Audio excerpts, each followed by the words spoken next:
खुलुमबाय गोजोन फुंबिलिनि गासिबो बड'लेण्ड बुब्लिनि अनसायगिरिफोरखौ बरायग्रोबाय दिनै 3 अक्ट'बर मंगलबारनि फान्जामुथिखौ फरायथिनो लादों आं किलिखां ब्रह्मआ फान्जामुथिनि गिबियाव दं मेष राशि दिनै नोंथाङा हेंथा होजानो हागौ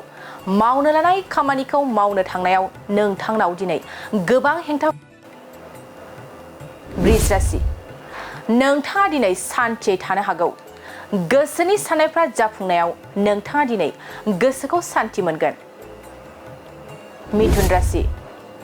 नोंथाङा दिनै गोसोआव गोबां दुखु मोननो हागौ सोरबा आंगोआ नोंथांखौ नेवसिनायाव नोंथांनि गोसोआव दिनै गोबां दुखु फैनो हागौ कर्कट राशि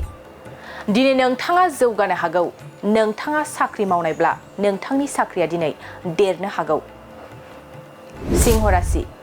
नोंथाङा दिनै दुथां सुबुंनिफ्राय जानगाराव थानाया मोजां दुथां सुबुङा नोंथांखौ दिनै खैफोदाव खोख्लैनो नाजाबाय थानो हागौ कन्या राशि दिनैनि दिनाव नोंथांनाव गोबां हेंथा फैबाय थानो हागौ नोंथाङा दिनै मोनफ्रोमबो खामानियाव हेंथा मोननो हागौ तुला राशि दिनै नोंथांनाव गोबां दुखु फैनो हागौ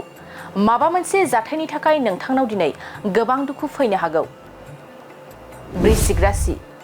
नोंथाङा दिनै गोबां खामानिखौ मावनो सुबिदा मोननो हागौ गुबुना नोंथांखौ नोंथांनि गोसोनि साननायखौ मावनो सुबिदा होगोन धनु राशि दिनै नोंथाङा गोबां सुबुंजों सिनायजागोन नोंथाङा गोजौ फारसे दावगालांनो हानायाव नोंथाङा दिनै गोबां सुबुंजों सिनायजानो हागौ मकर राशि देहानि खहा जानो हागौ दिनै नोंथाङा जानाय लोंनायाव मोजां बासिनानै जायाब्ला देहानि गोबां खहा जानो हागौ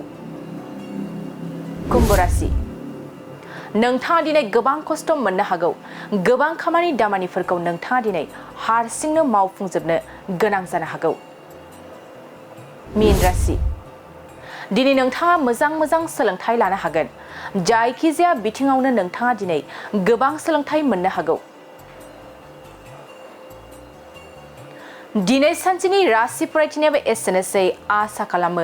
नोंथांनि दिनैनि साना मोजाङै मोजां थांगोन बेखौ बड'लेण्ड बुब्लि नखरनिफ्राय मिजिंथिबाय गोजोन्थों